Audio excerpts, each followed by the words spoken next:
Hey everybody, it's Rich from Virginia Beach coming to you again with another Dickie's Diaries. Got some updates from some driving talks that I've done in the past. Today is Tuesday, September 30th, 2025. It's about 7 p.m. while I'm recording this. I talked about in the past about I live obviously in Virginia Beach. And I've been going round and round with the city of Virginia Beach about real estate taxes on my house. And I've been fighting this since 2019, and I haven't paid since 2020. And I've talked about this on several past videos, some drive-in talks, kind of lay out some of the details on this. Well, there's been a partial resolution to this. I say resolution because it's unfinished matter. I'm going to be pursuing this in federal district court soon.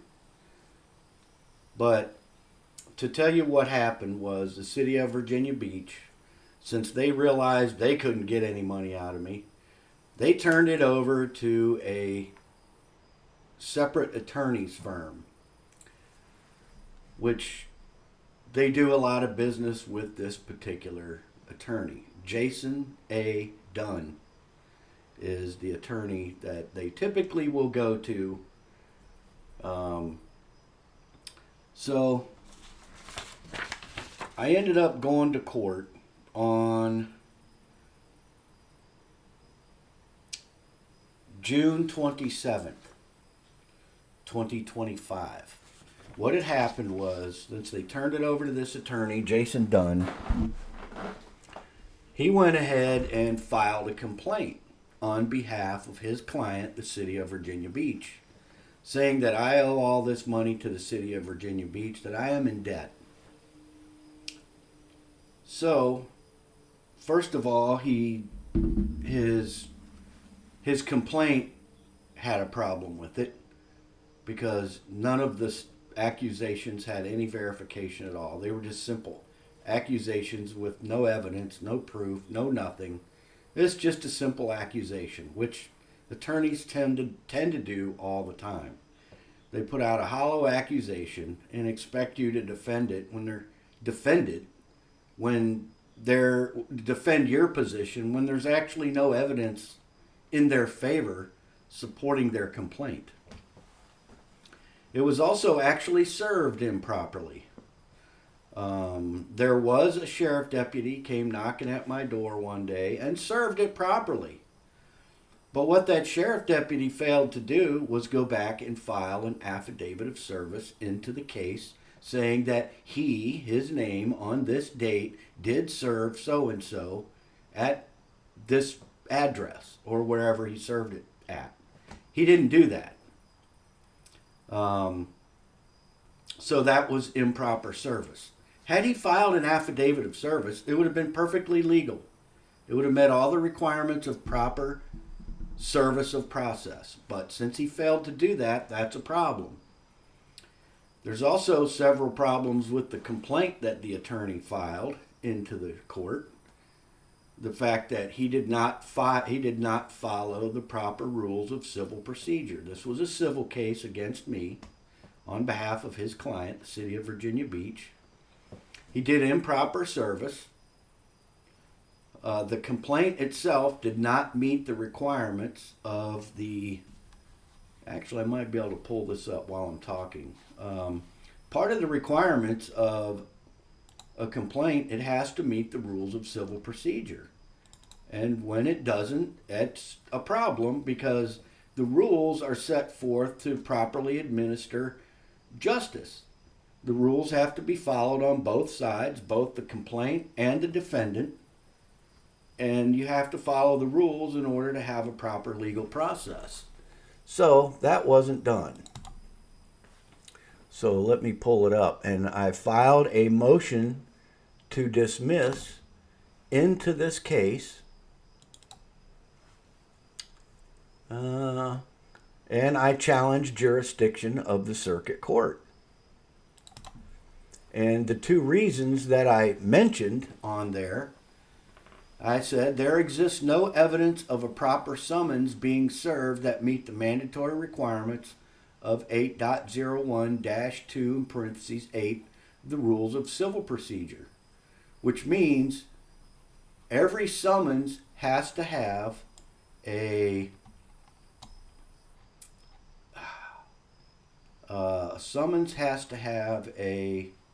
I forget what it is, but if you look up that rules of civil procedure, it doesn't have that.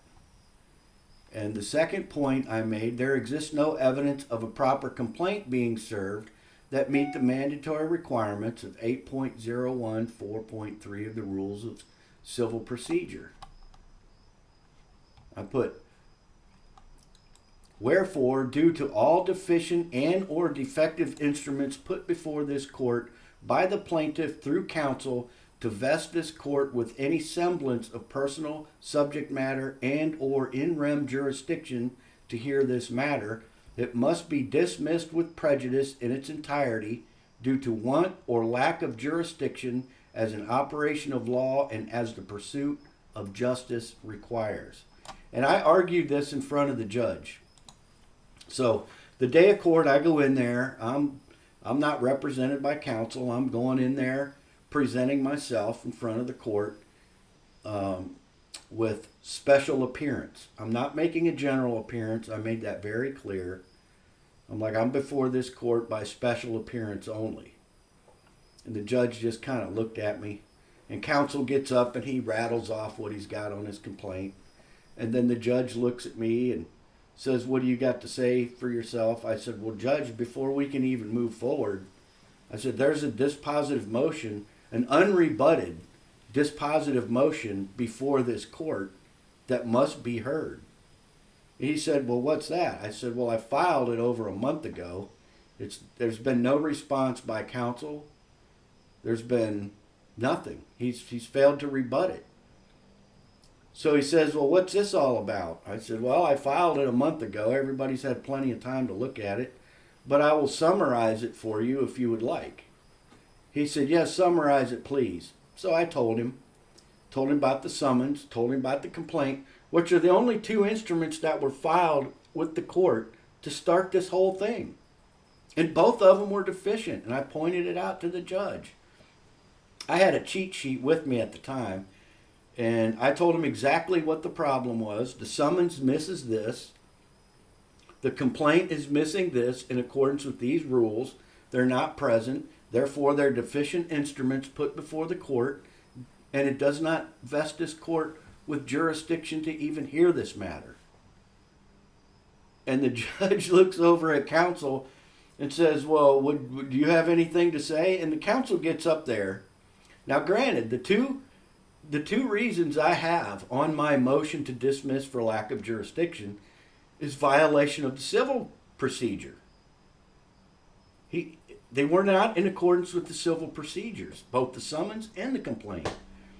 So he gets up there and he says, Judge, he just starts tap dancing. Judge, we all know that, he's violated the statutes, and the statutes are very clear. Blah, blah, blah, blah, this and that, and says all this stuff about statutes. When my motion doesn't even mention a statute, it's all rules of civil procedure. So the judge looks over at me, he says, I'm going to overrule your motion to dismiss. And he says, and I would advise you, now here's the judge giving me legal advice from the bench, which he is not supposed to do. He said, I would advise you not to file any more frivolous motions into this case, and I would recommend that you seriously get counsel because these are serious allegations against you, blah, blah, blah. And the whole time I'm thinking, you don't have authorization to do a damn thing, is what I'm thinking. He says, I'm just about ready to sign this sale order to have your house up for sale. He was going to sign a sale order to sell my property. The plaintiff here has no ownership, no interest in my property whatsoever, but he's going to sign a sale order to sell my house for less than $20,000 worth of back taxes that they say that I owe with no proof or evidence of. So he says, but I'm going to do you a favor. The judge is going to cut me a favor. He's going to do me a solid. He says, I'm going to give you 20 days to answer and blah, blah, blah, blah. And he's going on and on and on. I said, Judge, answer what? He says, well, this is exactly why you need counsel, so you know what's going on here. I said, I'm just asking, you want me to answer something. What would you like me to answer? He said, so you can answer the complaint. I said, oh, you mean the complaint that's not in accordance with civil procedure? You want me to answer a complaint? He says, I'm not going to hear any more of this, and if you keep it up, I'm going to go ahead and sign this sale order right now, and your house will be put up for sale. This is how they operate. Now, if the attorney did everything right, and the city of Virginia Beach did everything right, and I did something wrong, not in accordance with the rules of civil procedure, what do you think would happen? That's right. I would get thrown out because I didn't follow the rules. But when the other side doesn't follow the rules, that seems to be perfectly fine. The rules are only enforced when the rules benefit the outcome they desire. And don't ever think that that's not going to happen at the lower court. Now, what I could have done, and I was going to do, was appeal this. This happened on a Friday. I was in court on a Friday. I was literally only in that courtroom for 10 minutes. And the judge gave me 20 days to answer the complaint. The complaint that doesn't even meet the rules of civil procedure. And I'm required to give an answer. An answer to what? I have no idea. There was no questions to answer. There was nothing to even affirm or deny. But anyway, so I thought about this. This was on a Friday. And actually the attorney, once I got out of we walked out of the courtroom together. It was just me and him in there. There was nobody else in the courtroom. And we walked out, and we're talking all the way out to the parking lot. He was done with court that day. He's got to go somewhere else. So we both parked in the same parking lot. And we walked all the way out, and I looked at Jason. I said, Jason, you know that judge is a shyster, don't you? And he just kind of laughed, and he didn't say anything. He couldn't. I said, that was a perfectly good motion. I said, your complaint and your summons both failed. I said, I didn't even mention this, but you didn't even give proper service. So all this is fraudulent from the very beginning. And he looked at me, he said, you know what, Rich? He said, you seem to know what you're doing. He said, but you're not an attorney. And judges only listen to attorneys. I said, yeah, I can tell. No matter what I said, he wasn't going to listen to. He said, I've seen this happen. He said, you know what you should do? You should just pay this off and get it behind you and go about this a different way. I said, well, Jason, maybe you're right. I'll take that under advisement. And we chit-chatted, small chat all the way out. He was a pretty nice guy, actually. And so I got in my car and I go home and I think about this, all day Friday night. I slept on it. I got up Saturday morning and I thought, you know what? I'm just going to pay this off. And I'm going to put this immediate problem behind me so they don't have this 20 days to sell my house or me to answer a fraudulent complaint. Or not fraudulent, but a complaint that doesn't even meet the minimum requirements of a complaint or a summons. Neither one of them meet the rules of civil procedure. So I'm like, well, I'm obviously not going to win this. And I don't want to risk losing my house. It's been paid off now for 3 or 4 years. And I'm going to have to take them to task.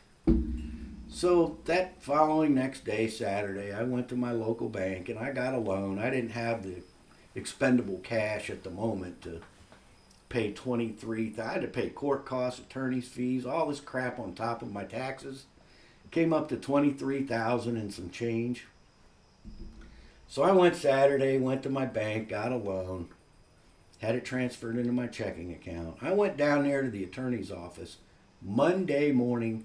I was there waiting when they opened the door. I went in there and I said, look, I want to pay this off. I want to make this go away. course, the attorney wasn't there. I was dealing with one of his staff members. So I stroked him a check, paid it off in full. On the 29th of July, I got a dismissal order. A dismissal order. So the judge signed a dismissal order, and it reads as follows. The plaintiff, which is the city of Virginia Beach, which is me, the defendant. Dismissal order. This day came the plaintiff, the city of Virginia Beach, by counsel and represented to the court that the amount claimed in the complaint filed herein has been paid in full and that the complaint should therefore be dismissed. The defendant filed a motion to dismiss on May 28, 2025, which was overruled on June 27, 2025. So, May, June, so yeah, it was 30 days prior to the hearing. The defendant subsequently paid in full on June 30th, 2025. Upon consideration thereof, it is hereby adjudged, ordered, and decreed that the complaint is dismissed and that the case is stricken from the docket of this court. The judge signed it the 29th day of July of 2025. So, it went away, got a judge's order signed, saying it's dismissed. Now what I'm going to have to do, I got these clowns off my back. I don't owe any back taxes. I'm going to have to take them to federal district court and put the city of Virginia Beach as the defendant. And I am going to be the complainant. I'm going to be the one saying, hey, you've charged me real estate taxes for 30 years when I've never owned real estate as defined by the Virginia General Assembly. I've never owned real estate a day in my life. I still do not own real estate. Please explain to me how you are charging me real estate taxes as defined by the Virginia General Assembly. And there's a statute in the Virginia, it's 58.1-3200, which actually gives the definition of taxable real estate. They seen to it to bury it in a statute, and I found it.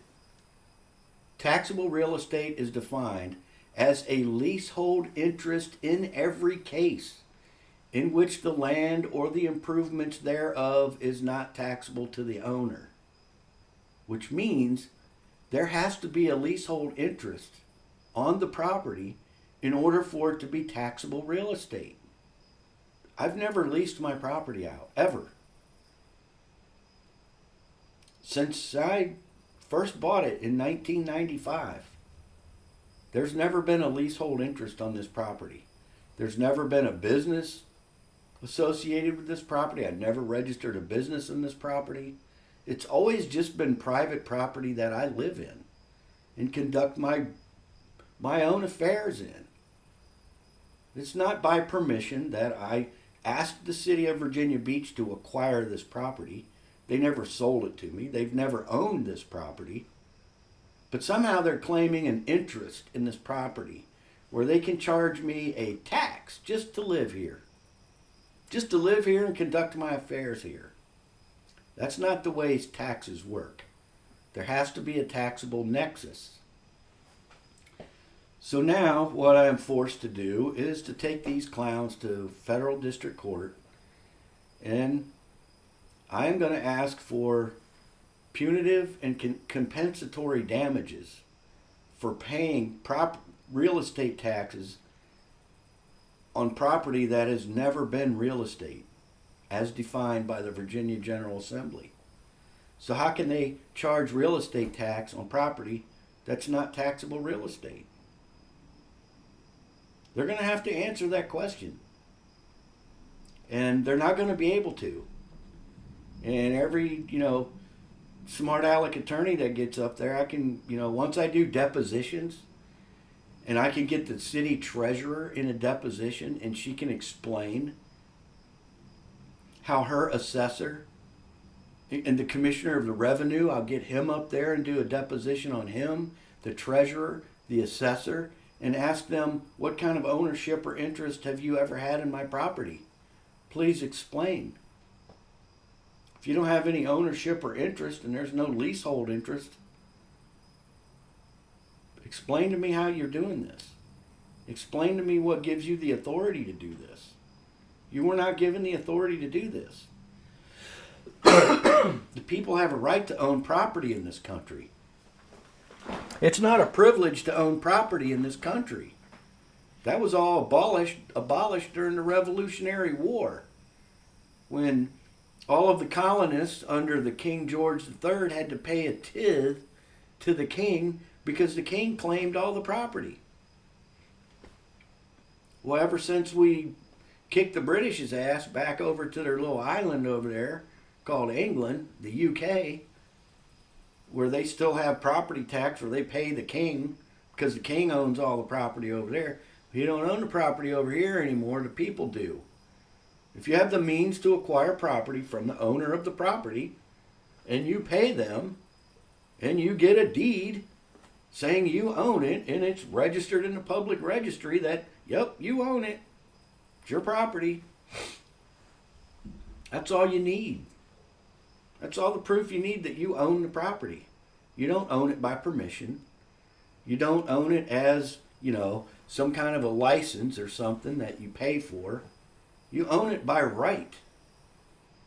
So, them taxing a right is a pretty damn far cry, pretty far stretch. Now there is actually real estate out there that is taxable. The problem is they think it all is. And everybody thinks that, and they all pay their real estate taxes every year. They never question it because their parents did it, their grandparents did it. Everybody knows that, right? Wrong. You got to read the Constitution and compare that to your state statutes, and you're going to find out. If you don't have a business associated with your property, you have no domicile on your property. Your property acquired no domicile. Your property has no taxable interest. You can't tax a right. You can't tax our right to talk, free speech. You can't tax our right to, own arms. We have a right to keep and bear arms. You can't tax that.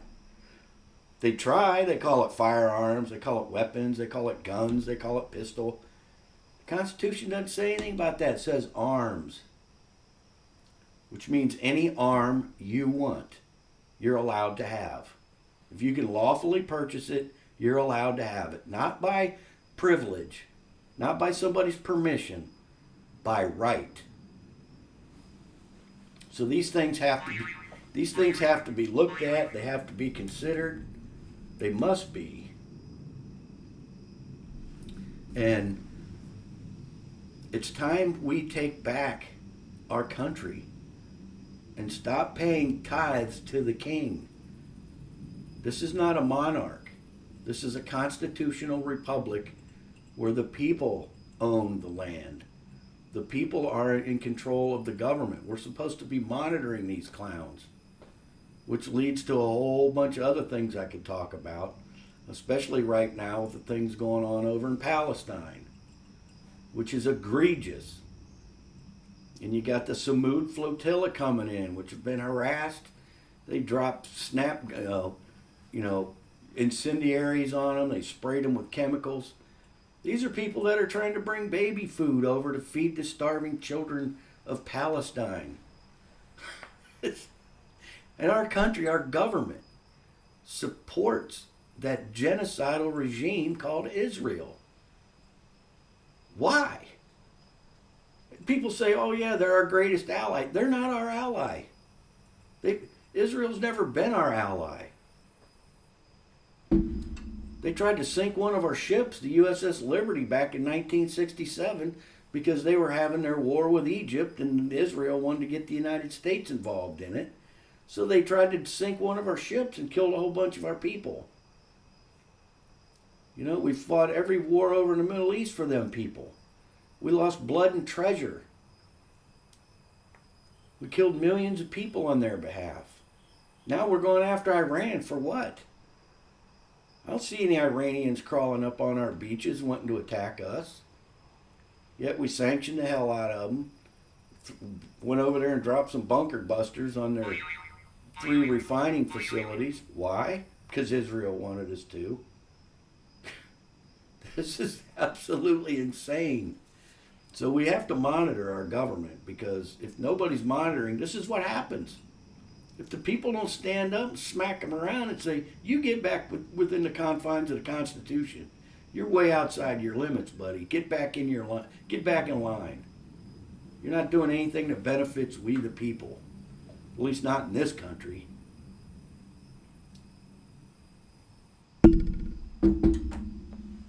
Anyway, that's all I wanted to say. It's been Dickie's Diaries. And definitely, y'all have a good day. And peace.